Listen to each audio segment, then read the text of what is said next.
자, 제81주년 광복절을 맞이한 지난 8월 15일 서울 광화문과 세종로 일대는 수십만 명의 인파가 결집해서 대한민국이 당면한 정치 외교적 현안에 대해 직접 목소리를 강력하게 분출해냈습니다. 당일 현장에는 주최 측 추산으로는 수백만 명, 한 300만 명으로 추산한 숫자가 있더라고요. 추산입니다. 주최 측 추산. 근데 경찰 신고 인원 기준으로는 최소 5만 명 이상 모인 것으로 보입니다. 여러분들 아시겠습니다만 경찰이 5만 명이다 이렇게 이야기하면 적어도 50만 명은 모인 겁니다. 약 5천 명에서 1만 명 정도의 또 다른 집회가 있었는데 그건 어디냐? 진보 진영에서 한 집회다. 좌파들도 집회를 했습니다. 그날. 자, 오전 11시부터 대한민국 바로 세우기 국민운동본부 그리고 자유통일당 등 보수 성향 단체들이 8.15 광화문 국민대회라는 것을 주최를 했습니다. 주최 측 추산으로는 300만 명, 근데 경찰 신고 인원은 5만 명. 처음에는 요쪽 한 3분의 1 정도 차선을 막아서 사람들이 쭉 앉아 있다가 계속 사람들이 밀려드니까 옆으로 늘리고 해가지고 결국에는 이 완전히 도로를 거의 다 점령해버리는 이러한 모습을 제가 보았습니다. 참가자들이 세종대로 동화면세점 앞부터 대한문 너머까지 도로를 가득 메운 채 태극기와 성조기를 흔들었습니다. 연단에 오른 정광훈 목사는 어떻게 찾은 자유와 체제인데 다시 나라를 내어줄 수 없다. 1,000만 국민이 광장에서 저항권을 행사해 대한민국을 바로 세워야 한다라면서 시민들의 행동을 촉구했습니다. 정광훈 목사는 대한민국의 역사적 정체성을 강조하면서 헌법 정신에 기반한 시민들의 국민 저항권 행사를 촉구했습니다. 국민 저항권 이야기가 나온 게 어제 오늘 이야기는 아닙니다만은 이제 때가 되어 가는 것 같습니다. 김국성 전 북한 정찰총국 대좌는 정광훈 목사와의 대담을 통해서 북한의 다변화된 대남 공작 위험을 경고했습니다. 특히 최근에 간첩 사건을 통해서 드러난 것처럼 국내에 한국에 북한에 충성을 맹세하는 세력이 있다. 이렇게 이야기를 합니다. 대한민국 국민들 안보 경각심 촉구하고 있는 겁니다. 자유통일당 법률 대리인인 구주화 변호사는 이재명 대통령의 광복절 경축사 내에 새로운 독립이라는 단어가 나온다라고 언급을 하면서요. 이것이 한미동맹 파기와 주한미군 철수를 암시하는 위험한 발언이다라고 지적합니다. 국가안보의 근간을 흔드는 행위라면서 강도 높은 비판과 함께 대통령 탄핵을 주장했습니다. 광장에 모인 시민들은 부정선거 척결, 당일 투표 수개표 도입, 그리고 전면 재선거 실시 등을 외치면서 참정권 수호를 위한 제도 개혁을 강하게 요구했습니다. 이날 집회에는 지지자뿐만 아니라 참정권 침해에 항의하는 일반 시민들의 자발적 참여와 연대가 두드러졌습니다. 또 현장에는 모스탄 전 국제형사사법대사, 전한길 뉴스의 전한길 대표 등등 여러 인사들이 참석해서 참정권 수호와 선거 시스템의 투명성 확보를 위한 목소리를 보탰습니다.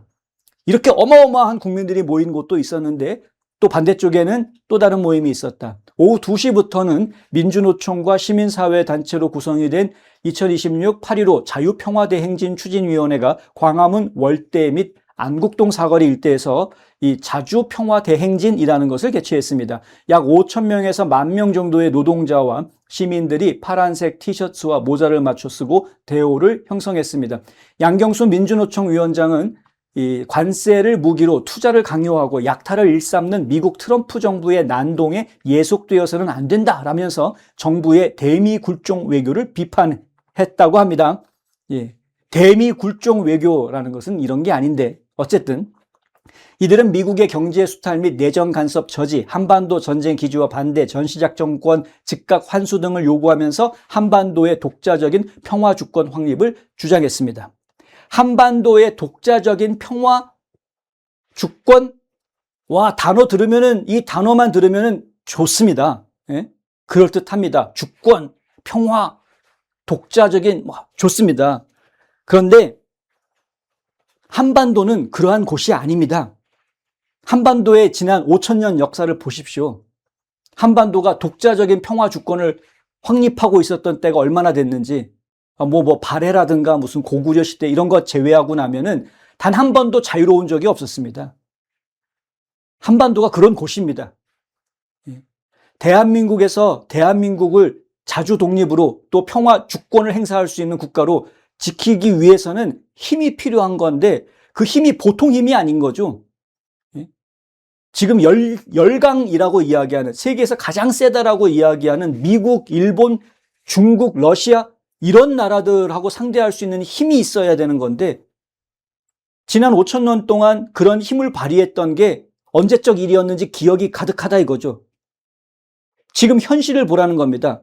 지금 대한민국의 현실이 과연 중국이나 러시아를 직접 상대해가지고 이길 수 있을 만큼의 강한 국력을 가지고 있는가? 그걸 보면서 얘기를 해야죠. 자기 주제 파악을 하지 못하면서 목소리만 크다? 예. 죽는 겁니다, 결론은. 이날 광화문 광장은 보수와 진보라는 진영의 차이를 넘어서 각자가 생각하는 대한민국의 주권과 정의를 지키려는 시민들의 열기로 뜨겁게 달아올랐습니다. 무더운 날씨 속에서도 광장을 가득 메운 수만 명의 시민들은 대형 전광판과 확성기를 통해 자신들의 요구사항을 강하게 피력했고 집회 이후 각각 청와대 방면, 숭례문 방면으로 대규모 행진을 이어가면서 광복절 도심 전역에 국민들의 생생한 목소리를 각인시켜 주었습니다.